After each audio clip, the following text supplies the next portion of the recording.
just for the record, you're going to be fine on this quiz tomorrow. You understand the two hardest parts. What are those two hardest parts? Well, we started off with red rover, bring the whole number right over. You've got this down.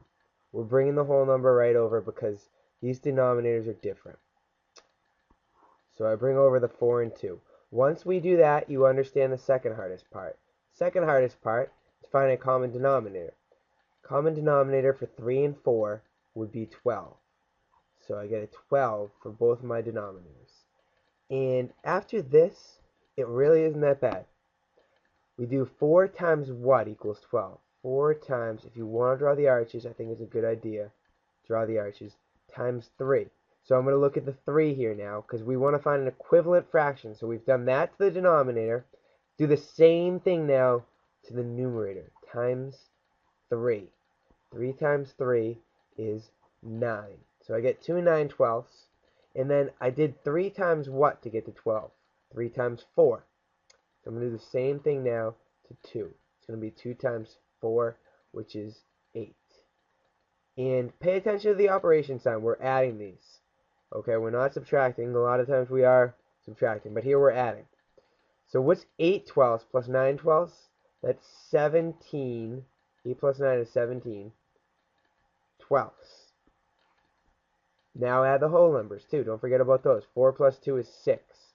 You can't leave your number like this because you'll notice 17 twelfths, that's an improper fraction. So let's just, as my cell phone goes off here, let's just ignore the cell phone. And let's ignore the 6 too while we're at it. So I'm just going to forget that's there, all right, for the moment.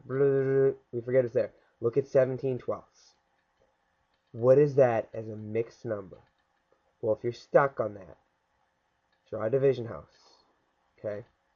What goes inside the 17 and the 12? Top number always goes inside. So we get 17, and we get 12 on the outside.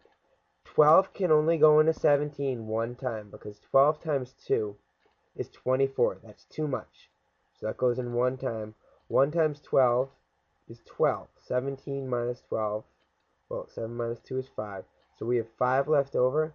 I'm going to use that leftover amount of 5 and put it over our divisor of 12. So I get 1 and 5/12. Can't really see it, but it's 1 and 5/12. Now we got to remember our friend 6 over here. We have to add 1 and 5/12 to 6. Well, that's easy. 6 plus 1 and 5/12 equals 7 and 5/12. Probably didn't get that the first time around, so let's do a similar problem. Again, we're adding. Bring the whole number right over. 5 and 4. Alright, we're going to use a common denominator.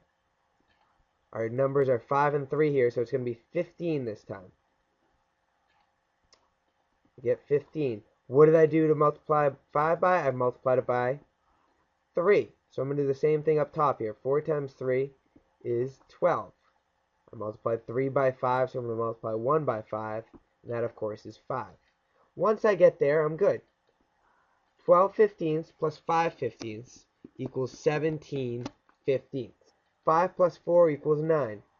Again, it's a funny looking problem because this is an improper fraction with a mixed number. So let's forget about the 9 just for the moment. Let's look at 17 fifteenths. Well, division house again. What number falls inside? 17. 15 goes outside. 15 goes into 17 one time because we said it went in 2 times. That would be too much. 15 times 2 is 30. So it only goes in once.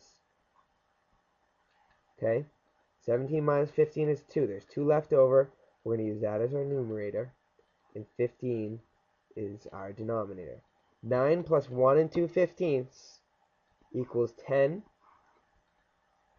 and 2 fifteenths.